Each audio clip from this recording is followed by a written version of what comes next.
I now give the floor to the distinguished representative of India. Thank you, Mr. President. We thank you for convening today's meeting on the political declaration on equitable global access to COVID-19 vaccines. India is happy to be one of the initiators of the declaration, which today has the support of more than 180 member states. It's been over a year since the outbreak of the COVID-19 pandemic, which upended our lives. While the pandemic continues to persist, 2021 began on a very positive note, with the global scientific community coming up with multiple vaccines to contain the pandemic. While the vaccine challenge has been resolved, we are now confronted with ensuring the availability, accessibility, affordability, and distribution of the COVID-19 vaccines. Lack of global cooperation and disparity in the accessibility of vaccines will affect the poorest nations the most. Mr. President, as highlighted by the declaration, equity in access to the vaccine is important for mitigating the impact of the pandemic. Vaccine inequity will defeat our collective resolve to contain the virus. The current disparity calls for solidarity and cooperation within the international framework such as the COVAX.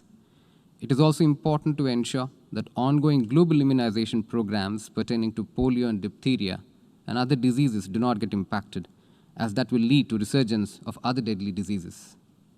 We need to collaborate on genomic surveillance to track virus mutations and variants and exchange information in a timely fashion. Vaccine hesitancy should also be countered with science, and public health infrastructure and capacities of health workers in vaccine delivery needs to be strengthened globally. Mr. President, India has been at the forefront of the global fight against COVID-19. 2 of India's vaccines, including one indigenously developed, have already been granted emergency authorization.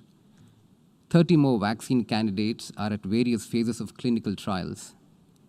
India will not only be vaccinating 300 million of its own frontline workers over the next 6 months, but in the process has also supplied vaccines to over 70 nations. In fact, as of today, we have supplied more vaccines globally than have vaccinated our own people.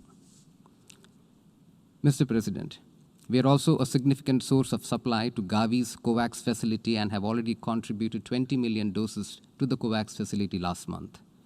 We have also fulfilled our commitment of handing over a gift of 200,000 doses for UN peacekeepers as a gift. These vaccines are going to land in Denmark tomorrow morning.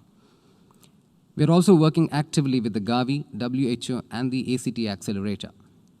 India and South Africa have also called for the WTO to suspend intellectual property rights relating to COVID-19 for a limited period of time to ensure rapid scaling up of manufacturing of vaccines and ensuring accessibility and affordability of vaccines to all.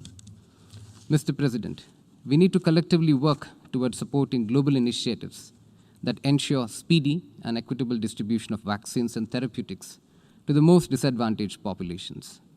Affordability, access, and logistical issues should in no way become a hindrance in our fight against one of the biggest challenges facing humanity. Thank you.